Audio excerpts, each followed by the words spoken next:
You don't need to be a tech person to care about cybersecurity. It's more than just about protecting networks, it's ultimately about protecting people.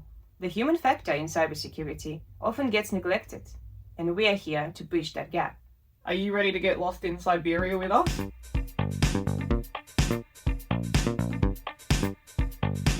So, welcome back to another episode of Lost in Siberia. We're your hosts, Annie May and Annika.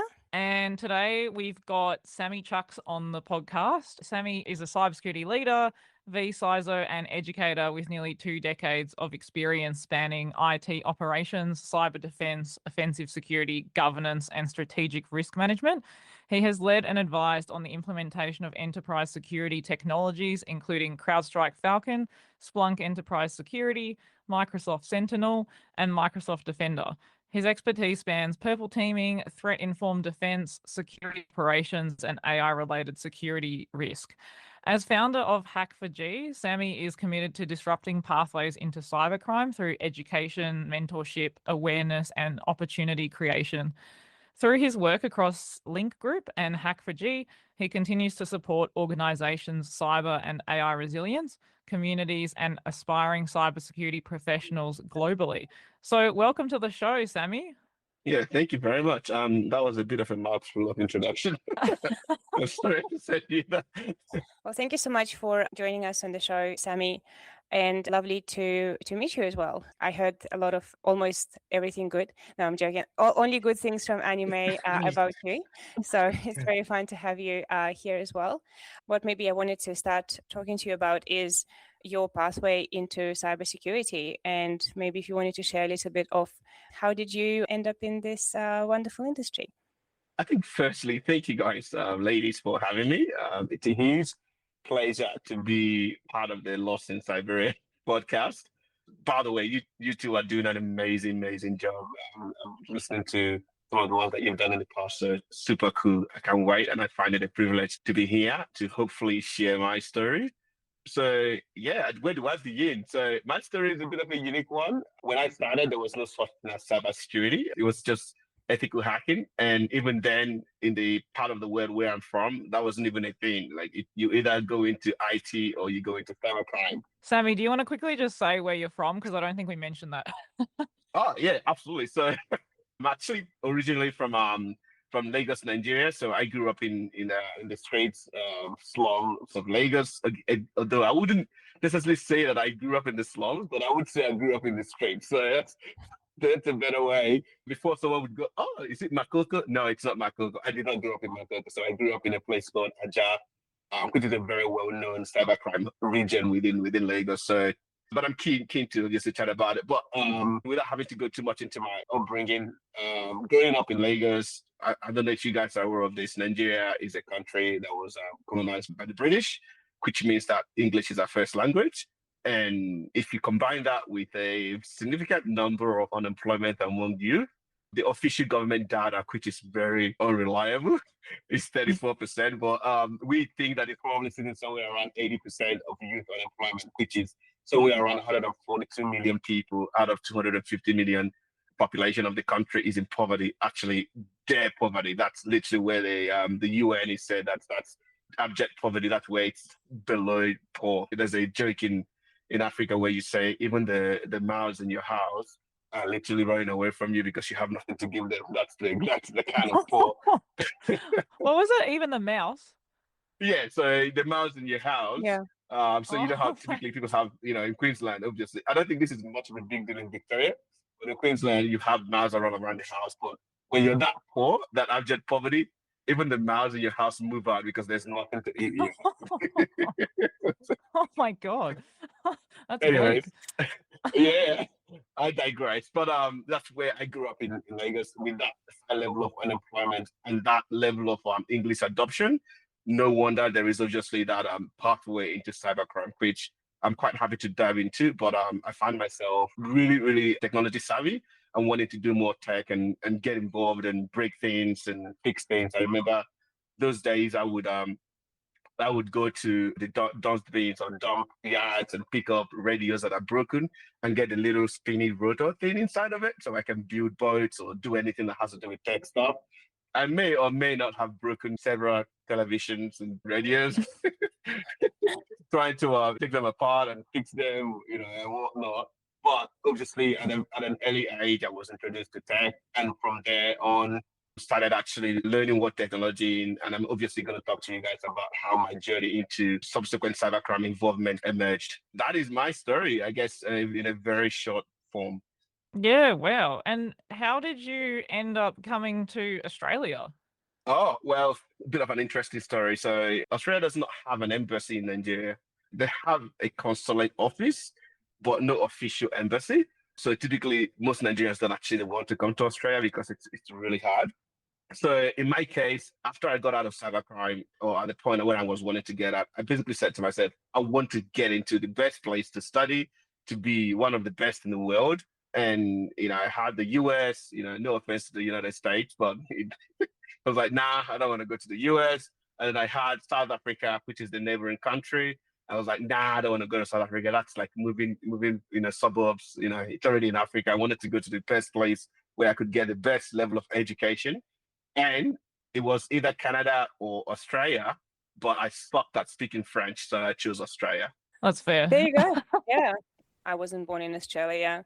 And similarly to yourself, I did want to move here because I do consider it to be, in some areas, better than some of the other countries. You also mentioned there's options. And yeah, very happy here as well. And it's a very interesting journey. Hopefully, like not the most common journey, but obviously it does happen quite a lot in countries where there is no other choice, as you're saying. So you're either in IT or you are in cybercrime.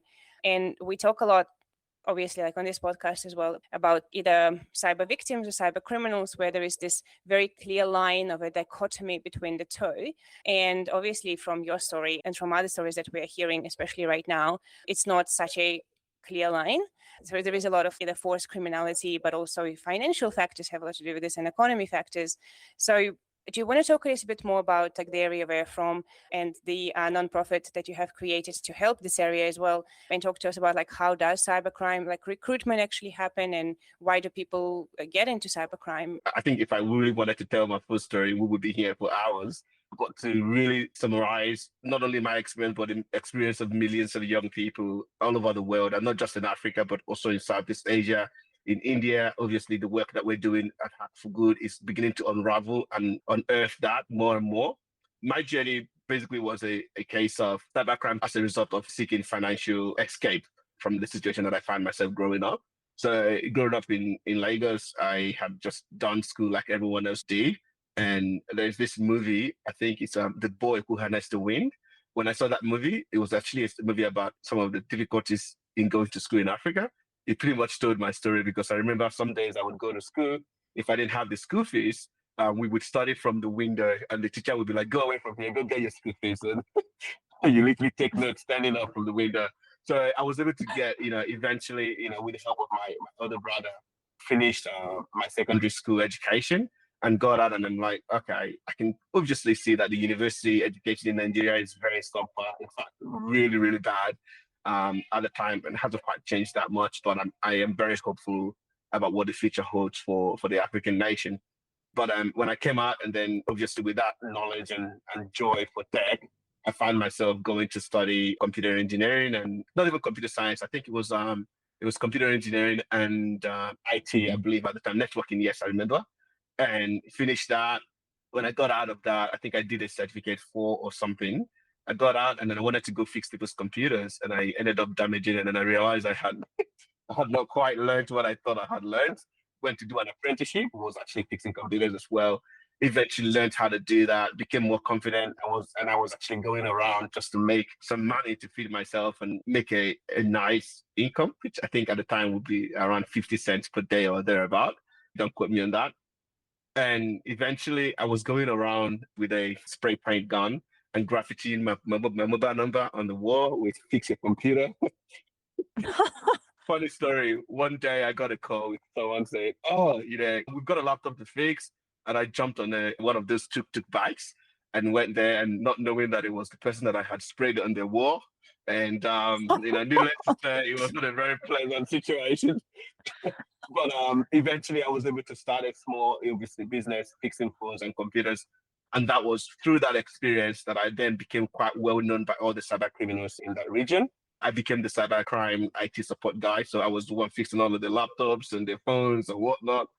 And it was then from that that I obviously started being introduced to it through basically, hey, Sammy, you could make a lot more money than this if you actually joined us.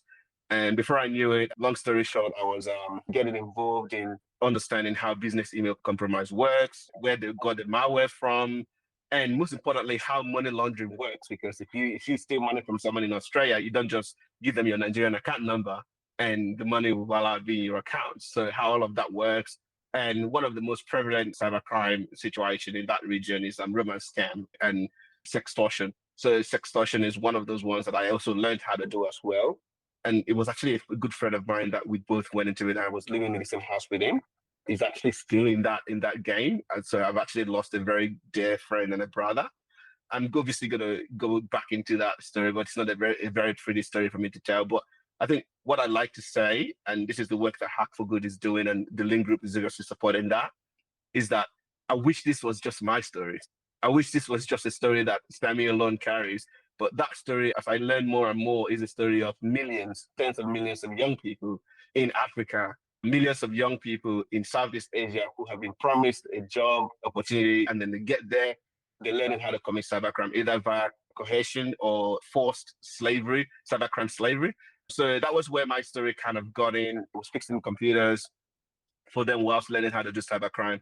Eventually, I think I had an epiphany moment where I'm like, who do I want to be? Like, I remember going on the dark web to read books and learn about IT. At the time, the pathway to get into IT was you needed to do your CCNA, and the CCNA was about 500 USD in Nigeria, where the minimum wage at the time was around $30 or $20. So there was absolutely no way on earth that I could afford to get that certification or all the training. So I basically ended up going on the dark web to read and to upskill myself, watching stacks of videos using my tiny Symbian phone. I could not believe that actually worked at the time. And that was how I was able to sort of keep myself up to date with what's going on, and then was able to partake again. Thankfully, thank God, I did not go down too deep into the pathway, which was why I was able to actually get out of it. And some of the stuff that happened to me at the time, I didn't really understand it. Now that I'm beginning to, obviously, as we carry out more research at Hack for Good, we're beginning to understand the structure behind the recruitment that actually I was a victim of, and how there's actually a system behind it, and how all of that operates within the African region.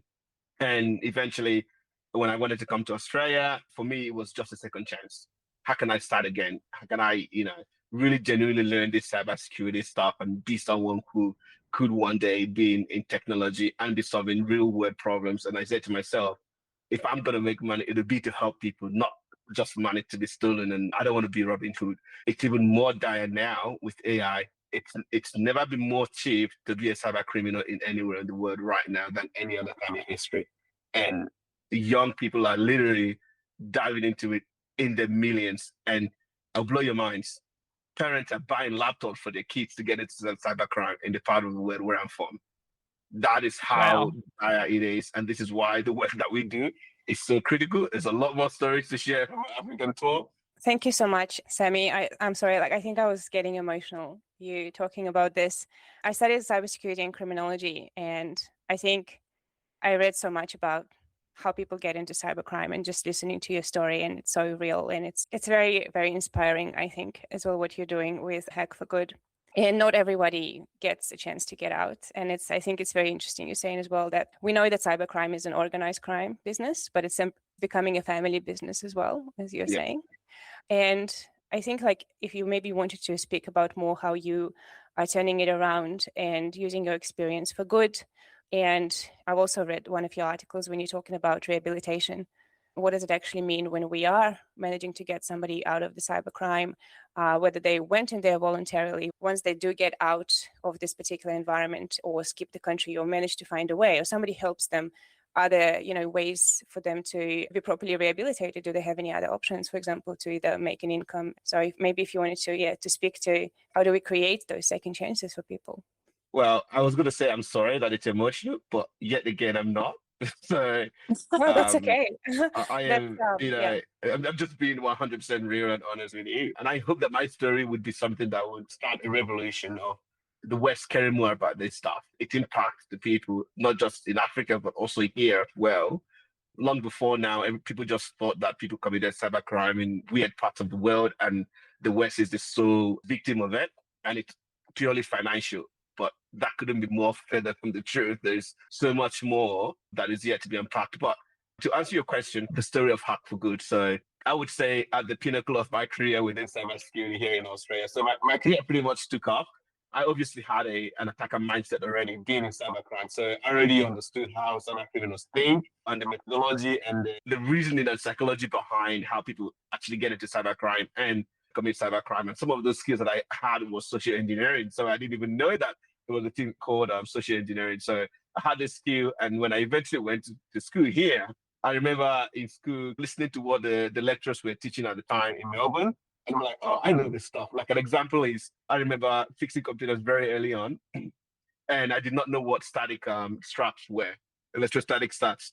So, but back in Africa, I had learned that before you open the computer, you rub your hands around it, and then you discharge electrostatic electricity. And then, here in Melbourne, they were telling me to put on a static start. I'm like, what is this static start? I'm going to show you guys how it's done in the huge. Just run your head at the back of the computer, and you'll be fine. So, I guess things like that. But studied, and before I knew it, my career kind of picked up. I won the Victorian, Student of the Year, became the student ambassador for I think 2017, 2018. And then eventually, I was volunteering in the community. Obviously, I had experienced what real poverty was.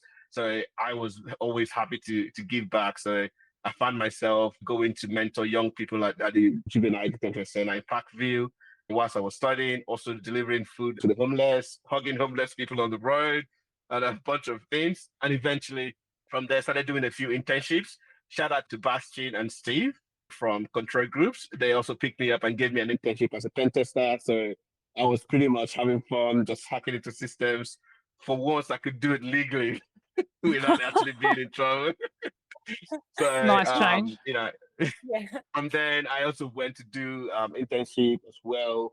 I'm going to write an article on this. The struggle that immigrants have to face when they come to Australia to find a job and start a career, because most Aussie companies will not hire you if you don't have an Aussie background or experience. So this was how I did it. I basically started, volunteering my time and just giving back to the community as much as I could. And I remember there was a company called IT Switch. I was an application security analyst there. I was removing malware from websites, WordPress website those days. And that was what I did. And I remember doing that for 4 months to the point, and I wasn't being paid, to the point that the CEO, a really good friend of mine now, basically came to me and like, Sammy, I don't feel comfortable really working for free anymore. Like, seriously, dude, you gotta go. So I left that, and before I knew it, I woke up and I just felt like, God was saying to me, dude, if you need a job, just get up, get ready for an interview, just rock up to this organization that you've been wanting to get a job for a while, that you've been applying and no one has said anything to you. So I basically wrapped up with a suit, prepared for an interview, and rocked up at IPSec in the morning. And it was a 24/7 SOC operation center. And then, the guy basically rocked up and he was like, hey, who are you? Like, I was there at 7 a.m. I'm like, I came for a job. And he was like, what? What sort of a job? Who are you? Who are you coming to see? I'm like, no one. I just felt like I should come for an interview. And I came here for an interview. Long story short, one of the owners of the business came out and was like, dude, we could arrest you for just rocking up here for no reason. I'm like, yeah, I know, but I figured I'll just give it a go anyways. Was it like a SOC where they were monitoring stuff for government, or was it more private? It was. We're not talking about what exactly we did there, but yeah, needless to say, there were a few things that I should not have been there really to being honest with you. But that bold step that I took was absolutely. I'm not recommending this to anyone, by the way, but that bold step that I took was quite well received by the business, and they said, "Oh, Sammy, you've done all this study, you've done all of this," and again, comes back to the migrant story. You have all this experience, you have all this certification, and still no one was giving you an opportunity. I went for an interview, and long story short, I was given a job as I think a security support engineer, and then from being a security support engineer, I think even before I started the job, I was promoted to a level 2 security analyst. And then that was where my journey into cybersecurity officially in Australia began, with an actual full-time paying gig. And then I worked my behind off really for 2 years, studying and really standing out and studying for my OSCP and a whole bunch of things. And then it became a level 3 security analyst, which is essentially like doing security engineering stuff.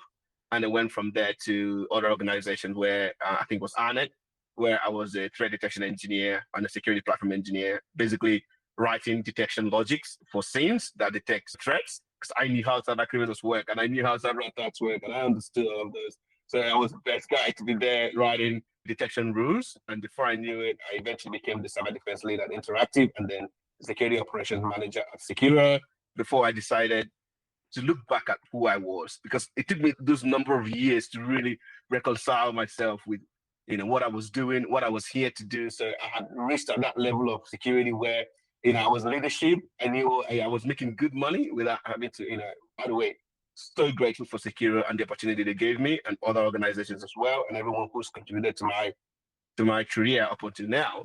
And when I got to where most people would be, and then I always like to say, this is where you get to where you buy the suburban house, you buy a Tesla and then maybe a boat, and then you're living the dream. And I basically decided, I started thinking, I'm like, what am I actually here for? Like, what is my story going to be? How am I going to tell my story one day? And that was when I started looking back, because at the time, I thought I was just one guy who was just, randomly recruited into cybercrime with my friend. It was after I started doing that research that I actually began to see that there were millions of people like me in all over the world that were struggling with the same thing, where there's no real alternative pathway to cybercrime. Like if you're in Melbourne or in Australia, there is a genuine pathway out of cybercrime. So if you're doing cybercrime, then you're probably doing it for other reasons other than financial means. But in some of these regions, there's no other way. Like there's no other pathway. So that was where my journey started, where I wanted to start an organization that would genuinely help people get away from cybercrime, but firstly understand the impact of cybercrime above and beyond the financial loss. Because every single organization talks about, there's $10.5 trillion lost annually to cybercrime, which is great. Well, I don't mean the money lost is great, but the fact that there's awareness in that is great. But no one really talks about the traumatic experience that the victims of cybercrime go through, the psychological impact that it has on those young people who are also victims themselves, who have been coerced into cybercrime. No one is talking about that.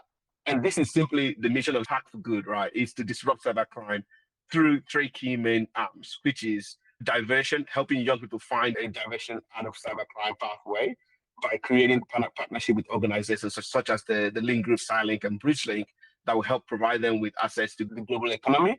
And then the second thing is victim support. No one is telling the story of the victim aside from the money they've lost, right? Cybercrime is the only crime where the victim gets blamed. Often you hear, how come? That was obviously a scam. How did you fall for that? But the reality of it is that people are struggling and there's no one talking about and telling their story. And that's those people that Hack for Good will tell the story and continues to tell their story. And then the last group of people is essentially the community. How do we educate the community on how to stay safe from cyber attacks or cybercrime, whether that be being recruited or being coerced with a fake job or whatever it is, or from a friend of a friend offering you an opportunity, or the victims here in the West or even in Africa who lose money to cybercrime. How can we educate them to be better prepared to protect themselves and the community and the family? And obviously AI exacerbates that with deep fake and deep voice and all of these things. And even AI revenge porn is now a thing where someone can take your face without you giving a consent and then create porn out of it. So how can people stay safe from this onslaught of digital shenanigan that we find ourselves in that is being exacerbated by AI, really? So by the way, AI is a great thing. So I'm not having to go at AI, but how can we educate people and empower them to be able to use this technology for good? So that's the mission of Hack for Good. The key thing there, and this is obviously with my experience, it's not good enough. It's not good enough saying do not commit cybercrime to a young person in Africa. It's not good enough to say to a young person in India who's looking for a job opportunity to get out of poverty in Mumbai to not go into cybercrime. It's not good enough. We need to provide real alternative pathway. And this is exactly where the work that I do at Silink, which is a training platform, actually comes into this picture, is how do I equip people to really be able to do this thing for job, right? I always like to say, you cannot give a pickpocket a job. What job would you give a pickpocket? But if you trained a pickpocket to be a human psychologist or whatever it is, now you can give them a job as a human psychologist or whatever it is. And this is essentially what Silink is trying to do. also with BridgeLink is how can we take these people and turn them into global consultants who can then begin to do work for businesses in Australia, in the UK, in US. How cool would it be if the guy who was destined to be a cyber criminal hacking into Combank becomes a consultant that is helping Combank protect the business from cyber attack? How cool would that be? Now, that's the mission, and that's what I'm really, really trying to see come to fruition. And that's what led to my African tour, really to understand and to be able to solve this problem. Whew, long story, but yes. I think what you said about providing those other opportunities, because I was recently in Palau, which is in the Pacific, in Micronesia, and talking to the locals there, not with cybercrime, but a lot of the young people, when they finish high school, because they have an agreement with the US, they can go to the US with no visa or whatever, and they can work and live there and study. So a lot of the young people leave the country as soon as they finish high school because there are no opportunities in Palau. So they go to the US and they get a well-paid job and they have a good life. And then a lot of them never come back. And one of the guys who was running one of the tours I did was saying that his generation, like the parents' generation, are trying to create those opportunities so that the kids will, might go to the US to go to university, but then come home because there are jobs in their home country because they rely very heavily on tourism as a source of income.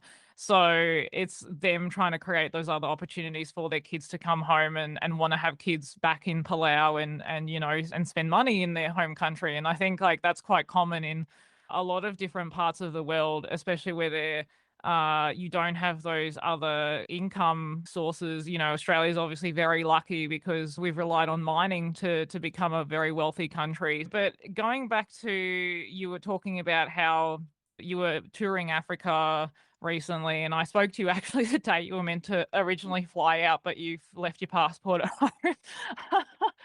Which was, I think it was 2 months ago now, because I think you were gone for about a month, hey? Yeah, 2.5 months, yeah. Yeah, so that's a pretty good trip. So what's happening now, and like what have you seen that's changed since you left? Thanks for sharing the issue as well with, is it Palau? Yeah. Palau.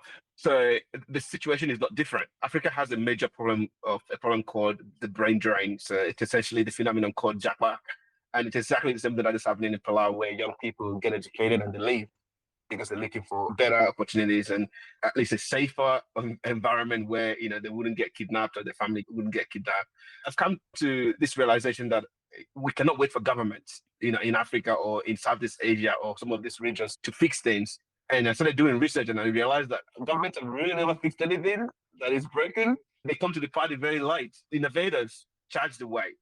If you think about AI, it wasn't the government that came up with the idea of AI. It was people who pioneered, went ahead and started solving problems, and then the government came along, right? The function of the government is to ensure that that technology or that movement is done in a legal, secure, and more equitable way for everyone.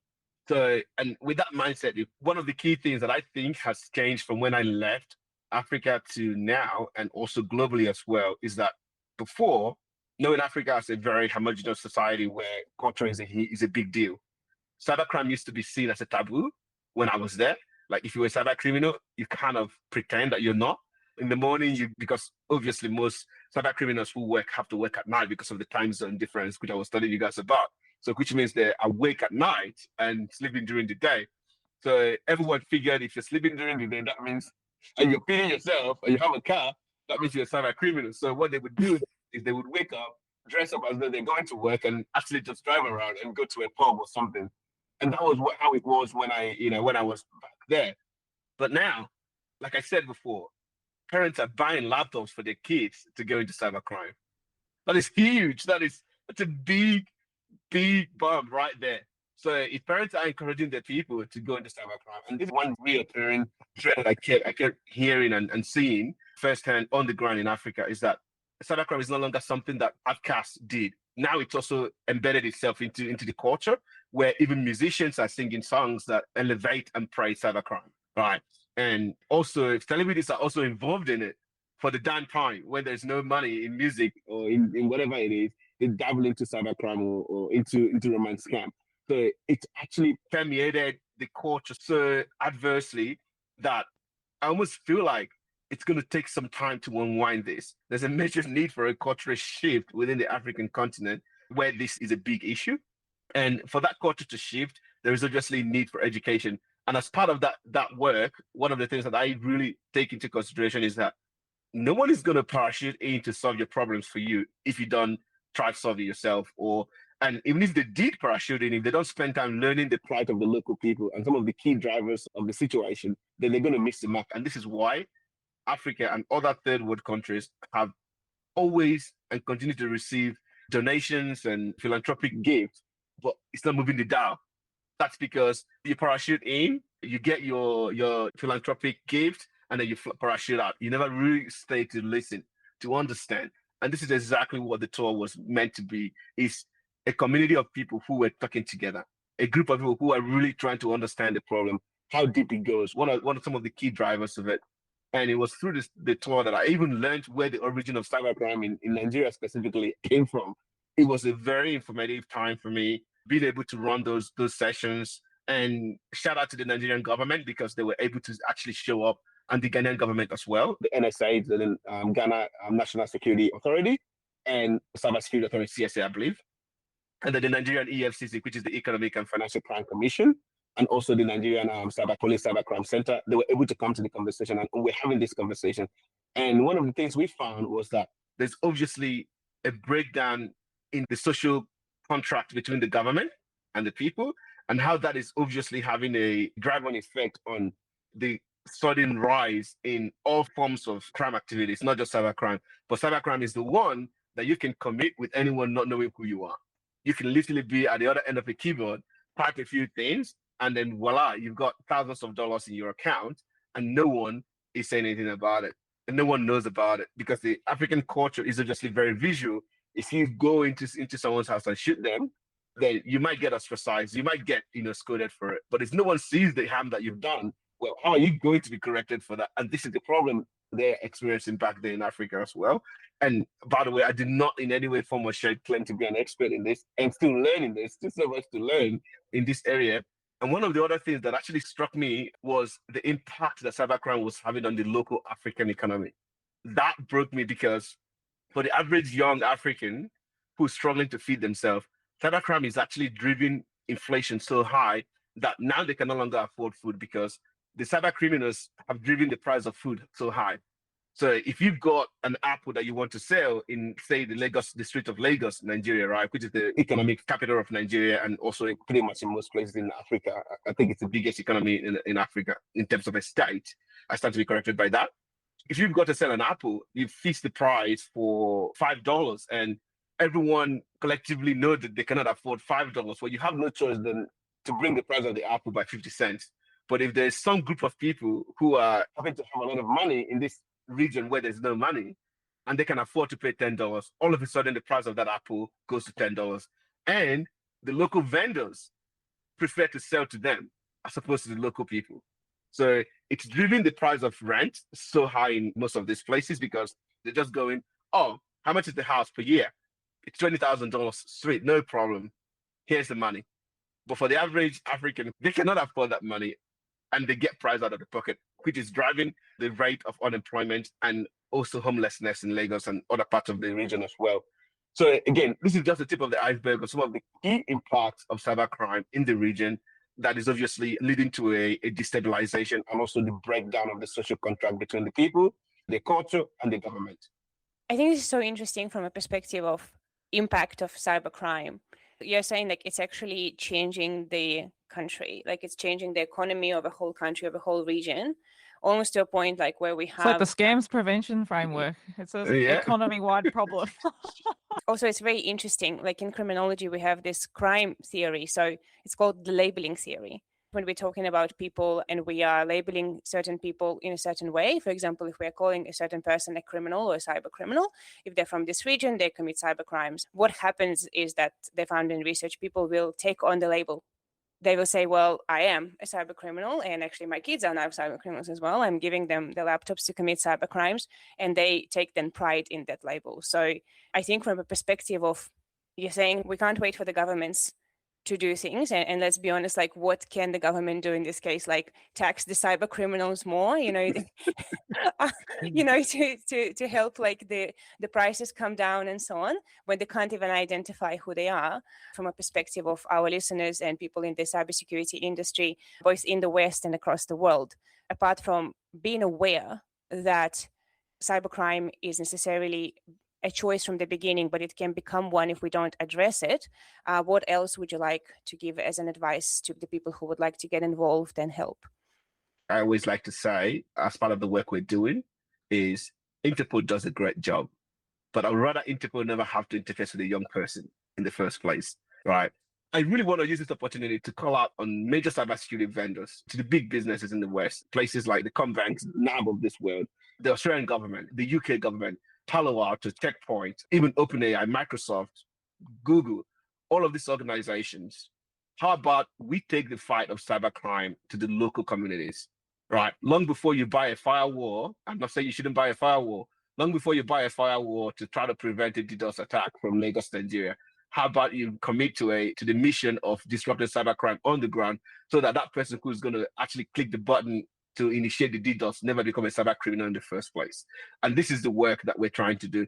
I think the cybersecurity community is so caught up in the technical aspect of cybercrime that they've forgotten that it's actually people, at least for now, before the AI overlords come in. And it's coming. I can't believe I have to say that, but at least for now, it's people on the other side of the keyboard. Whether it's an automated service, it is someone that enabled that automated service. And until we make this a human problem, then we are ultimately going to keep building new technology to try to essentially put in lipstick on a pig, because that's an Australian saying.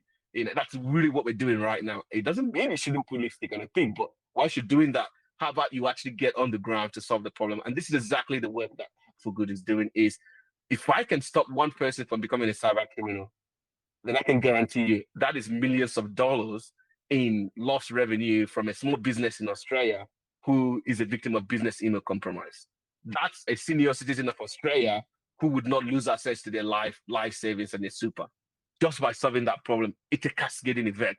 But if I go to solve the one issue of how do I make my payment systems more secure, if you're just moving the dial. And I'm not saying that we shouldn't be doing that. I'm not saying that that's not important, but I'm just saying that the most important thing right now is to be on the ground with the work that Hack for Good is doing. We are looking for the partnership. We are even looking for the co-authorship of programs that can go into communities and actually solve these problems on the ground. And the funny part is, in most of the cases, it's just something so little that you just need to educate these people, train them, skill them up, and then give them a different pathway. That is literally what we're clamoring for. Scholarships, technical training, access to remote internships, all of these things to go a further long way to solve the issue of cybercrime than building a new firewall or writing a new module, right? That is ultimately the work that we are doing at Hack for Good. And ultimately, we want to work with businesses, we want to work with vendors who want to be able to prove to their customers that they're not just looking at log messages and trying to prevent cyber attacks from the technical point of view, but they're also on the ground in some of these regions, in Thailand, in Cambodia, in India, in Papua New Guinea, helping disrupt cybercrime through diversion and helping victims of cybercrime. That, for me, is a token of real job well done than just talking about the technical side of cybersecurity day and night. This is my cry out to all the big businesses in Australia. It would cost you nothing. And together, we can genuinely disrupt cybercrime globally. And this ultimately is what I think can happen. And Marian, I remind you guys, in a country where, according to official data from the Nigerian government, 60% of students in every single university in Nigeria, which is 241 universities, are involved in cybercrime. No amount of AI, no amount of system will be able to protect you from that. And that's the low estimate, 60%. So from the data we're gathering on the ground, it's bigger than that. Just imagine that for a second. 60% of people studying in university in Australia being involved in cybercrime. That's a massive recruitment pipeline. And if we're not doing something about it, then no amount of technology is ultimately going to solve this problem. So let's go beyond the tech and get involved in the local problem-solving aspect of it. There's quite a lot to unpack in that. Yeah, and I feel like we could probably keep talking all evening, but just want to ask you one more question, because I think when you mentioned that we need to go beyond the tech, and obviously we've spoken a lot about that. Our whole podcast is about the human element, right? The technology is, we're not saying it's not important. It's just one layer. But Yep. yeah, exactly. But what would your advice be to, I would say specifically cybersecurity people? Because I think, and we've spoken about this actually on a previous episode, about the fact that we as cybersecurity professionals tend to be quite judgmental of people that are both victims of cybercrime and don't really have any sympathy for cyber criminals either. What do you think is the way that we get past that stigma around how we as professionals view cybercrime and cyber criminals? Great question, actually. It'll have to be a multifaceted approach. So one of the ways that we're already currently doing that at Hack for Good and sponsored by the Link Group, which is Starlink and BridgeLink, is by having community meetups where education can happen on the ground. So this is why we have the meetup in Melbourne, is by bringing cybersecurity professionals into the room and talking to them about cybercrime and talking to them about some of the real impact of cybercrime. A good example is international students in Melbourne who are being used for money meal, right? Helping them understand the reason why it happens, some of the key drivers of it.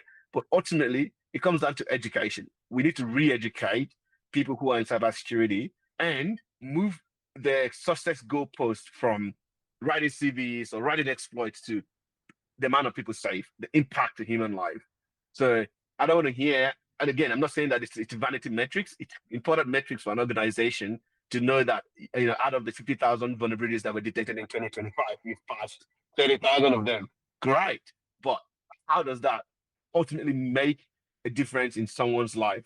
How does that ultimately make a difference in a grandma not being a victim of cybercrime? Or, the employee who might be the weak point in the organization, who's obviously the person who clicked the link, right? No one really talks about that employee, because that employee is the poster child for cybercrime getting into the organization, but also the one who's carrying the emotional impact of it, the psychological impact of it, long after the cyber attack has happened. They might not have lost their job, but they're still dealing with that. They have to replay it every single time in their minds. That, how did I click that? How was that even possible? And we need to start measuring success within cybersecurity by the lives of people impacted than by the number of CVEs we can create, the number of exploits we can create, the number of vulnerabilities we can patch, and the number of certifications we have. Once we start measuring success by a different goalpost, which is human impact, then ultimately, no longer would you say to me, oh, I've got the OSCP, oh, I've got Blue Teams level 1, oh, I've got this. They're great certifications to have, by the way, but I want to measure you by the impact to human lives, by how you've made the world a better place. And this is the next big thing. This would be where your career will be transformed, because all of a sudden, over the next 10 years, being the Mr. Know-it-all or the knowledge holder in an organization is no longer going to cut it, because AI will pretty much be the engine that is doing everything. So people would measure you by the impact to other people's life that you have. And maybe this is a word of advice. If you want to get ahead in your career, then you want to start impacting people and not counting CVEs. So come to a Hack for Good meetup, come have pizza and have fun with us. And obviously join our webinar, volunteer, be part of what we're doing. That's one way that you can also be part of what we're doing. But ultimately, it just comes down to education, really. I think it's such an interesting topic. And I think, again, we could talk about this all evening. Time flies when you're talking about cybercrime. Yeah. Yeah, exactly. I always say to people, do not get me started. You might not shut me up. No, it's so fascinating, and I think it's probably a good time to end this episode, unfortunately. Yeah, thanks for coming on the podcast and telling us your story, Sammy. Yeah, it's a huge pleasure, and thank you very much from the bottom of my heart for having me. Hopefully there is something useful you guys can get out there.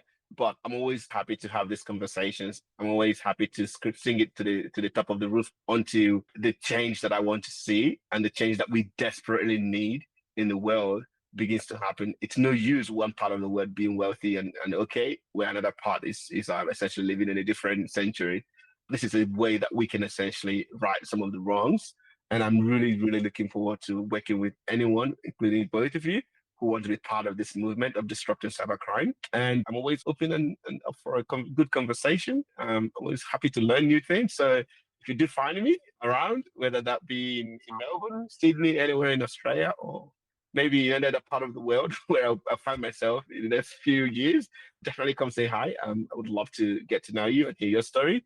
By the way, if you want to check out our website, it is HCK4G, so hackforgood.org. We have a brand new website that is about to be launched. It's pretty cool. It's tech up. So we haven't launched it yet. So I need some help with some of the text and the wording. So yeah, there you go. So if you want to help out with writing content for the website, we're happy for anyone to come along and join. But that is one place where you can find us. You can also find us on LinkedIn, Instagram, and every other social where you find social stuff. We're still trying to figure it out. And join our Discord server. And if you want to check out our partner, which is also our organization, the link group, which is Cylink, where we provide job-ready cybersecurity training. When I say job-ready, I actually mean job-ready. So, and we have no choice because we're working with people from part of the world where they have no choice but to get a job. So when I say job-ready, I genuinely mean job-ready. You can check that out, become cylynk.com. Or if you're an organization that is wanting to move away from ticking the box to actually doing real attack-informed cybersecurity consulting advisory, definitely come check us out as well at bridgelink.io. We are transforming people's stories and creating a pathway out of cybercrime through all of these different platforms. It's a huge pleasure to have been able to share my story. So thank you for giving me the space for that. Anime and Anika. Yes, I got that right. I appreciate the opportunity for that. And yeah, thank you very much. I'm sure we're going to catch up after this as well. I'll definitely want to try and get to one of your events next time I'm down in Melbourne. So yeah, we'll definitely try and make it to one in the near future. Yeah, the best part is the pizza. So do you get it from a place in Melbourne? Because I know there's a lot of good pizza places in Melbourne. It's one of the best pizza you've ever had, or according to the words of Lewis, that you will ever have. Which place is it? If I tell you that, then I have to kill you. It's not a secret. Wow. Okay, I didn't realize it was that secretive. So you have to come down for this one. We've got our next event. I don't know if this will be out by then, but our next event is on the 24th of June, which is next week. And we are going to be, I'm going to be doing a recap of my tour, but also we're going to be having fun with Docker containers, learning how to do remote code execution with the Docker container. So really cool, fun, techy, and absolutely next level, cybercrime disruptive. Well, thank you everyone for joining us for another episode of Lost in Siberia. And we'll catch you next time. Bye. Bye.